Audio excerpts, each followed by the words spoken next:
I'm here in Prague, Texas, at the home of a local apple butter entrepreneur, Ivan Crumb. We've stopped in to have a few words with him.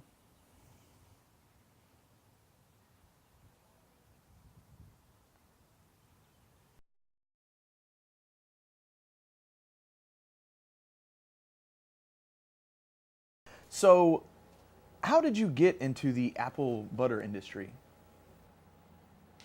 Well, I like to I like to think of myself as the apple butter impresario, whereas some people wouldn't necessarily say that. But I like to think of it. But I'm humble on the situation. I quite literally sort of fell into the apple butter world. It's a funny story. But actually, what I'd like to be known as more is for my extensive research and implementing of different ingredients to make the perfect barbecue sauce. That's basically what I want to do. Okay, so why switch to barbecue sauce? The thing that the gist of it is, if I make the perfect barbecue sauce, I feel that the right ingredients, your rosemary, your thyme, uh, tarragon. I've experimented a bit with tarragon.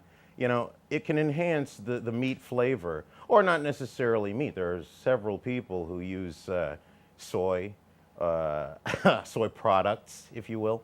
So I want to enhance their flavor palette, you know. Okay, so you mentioned other things. What other things I guess, can you put barbecue sauce on, or do you recommend? Well, funny thing, you mentioned other things. People always think of mustard or mayo or ranch as the condiment of choice. What I'm trying to do is I'm trying to make barbecue sauce be the national or international, if you will, condiment of choice for immigrants or midgets, well, little people, Maoris, several different, any kind of person that might want to try the condiment of their choice. I'm trying to localize that and make that be barbecue sauce. And my brands, plural, would be the ones of choice, hopefully, as opposed to the Heinz people or something like that. So, how many brands do you currently have? I I have a couple of names or titles, if you will, for some of the flavors. The ginger cinnamon blend would be sort of a gingerman, or Cineger maybe. I'm thinking Cineger because of the whole millennium thing. I have the lime and onion flavor, which I'm thinking more would be kind of, I'd call it, you know, kind of a, I'm still working on that one. It's kind of a surprise. Maybe that would be it.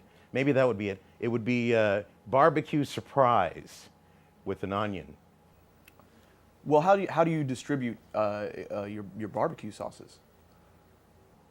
Well, we began with we were distributing the barbecue sauces with mason jars at first. We had a little trouble with that, unfortunately. I had an underling named Frank. He worked extensively with me in particularly just the manufacturing of putting the barbecue sauces into the mason jars.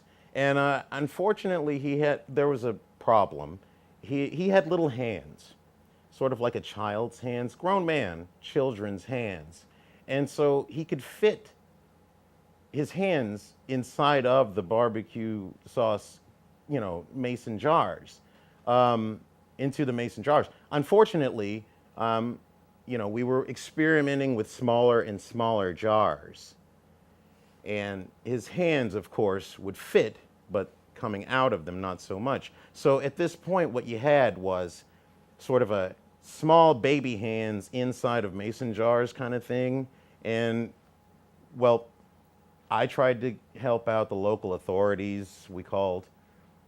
In the end, we lost Frank, and it was a lovely funeral, actually. They came from all around. His family was from different parts in Texas. Unfortunately, they didn't have enough to get a headstone. So, you know, there's a wooden marking and an arm sticking out with a mason jar. Thanks for on your the time. hand. For You know, it strikes me as funny. I have to laugh, but there's there's several individuals, as I like to call them, who they put this rumor out. It's sort of incensed me a little. It's a rumor that that I basically had Frank go out and get bottles of Heinz barbecue sauce and use it for my own different flavors and labels, and you know, it sort of incenses me a bit. I won't lie. It makes me angry. It does make me angry.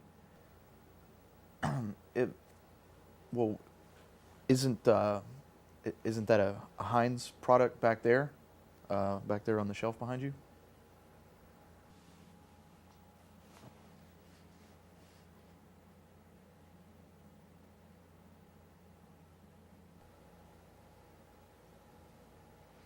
I do my own localized research. It's I don't use it for anything other than research. In fact, that bottle's probably been there for about 4 years. So